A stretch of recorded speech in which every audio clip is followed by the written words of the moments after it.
Kwa nini machizi wengi ni wanaume kuliko wanawake? Ukweli mchungu jamii inayoogopa kusema. Kuna wanaume wengi wanatembea mitaani wakiwa machizi ndani, ila bado wanavaa suti nje.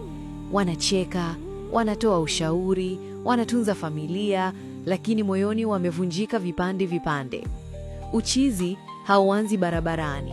Unaanza kichwani, siku ile mwanamume alipoamua kukaa kimya juu ya maumivu yake.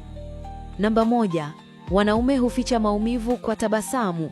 Tangu utotoni wanafundishwa mwanamume halalii, mwanamume hakasiriki, mwanamume avumilie. Wanakuwa wanaamini machozi ni udhaifu. Kwa hiyo wanapoumizwa, wanacheka. Wanapokosa matumaini, wanakaa kimya. Lakini ukinyamaza juu ya huzuni kwa muda mrefu, akili inaanza kugombana na moyo. Namba 2, shinikizo la kuwa mwanamume kamili. Jamii inamtaka mwanamume awe na hela, awe jasiri, asishindwe. Lakini hakuna anayemuuliza, unaendeleaje kweli? Wanaposhindwa, wanahukumiwa.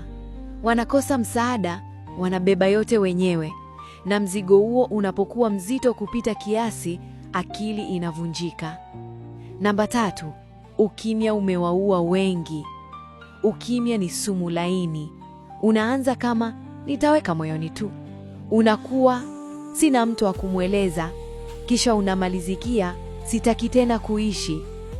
Wengi hawakuanza kama machizi. Walikuwa wavulana walioshindwa kupata sikio la kusikiliza. Wengine walitaka tu mtu aseme pole na kusikia, lakini hawakupata. Dunia ikabaki na kimya, na kimya kikawamaliza. Namba 4, dunia inasahau wanaume wanaumia. Wanaume wanapoumizwa, jamii inawaambia vumilia tu. Wanapopoteza akili, jamii inasema amechanganyikiwa. Hakuna anayefuatilia chanzo, hakuna anayejali sababu. Wanaume wanalia kimya kimya hadi akili inachoka kuhimili huzuni zisizoisha. Namba 5, ukweli ni huu. Wengi tunawaita machizi, lakini ukweli ni kwamba ni watu waliokuwa na akili sana.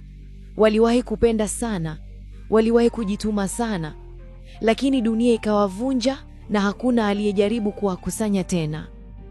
Mahitimisho, wanaume pia wanahitaji kusikilizwa.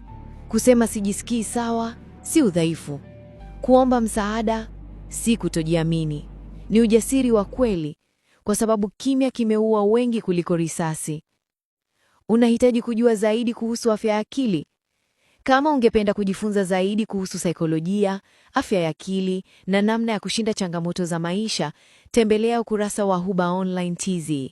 Kuna group maalum la elimu ya kisaikolojia, ada ni 3,000 tu, na humo utakutana na watu wanaojifunza, kushirikiana na kusaidiana kwa upendo. Maelezo makamili yapo kwenye bio ya channel ya Huba Online TZ.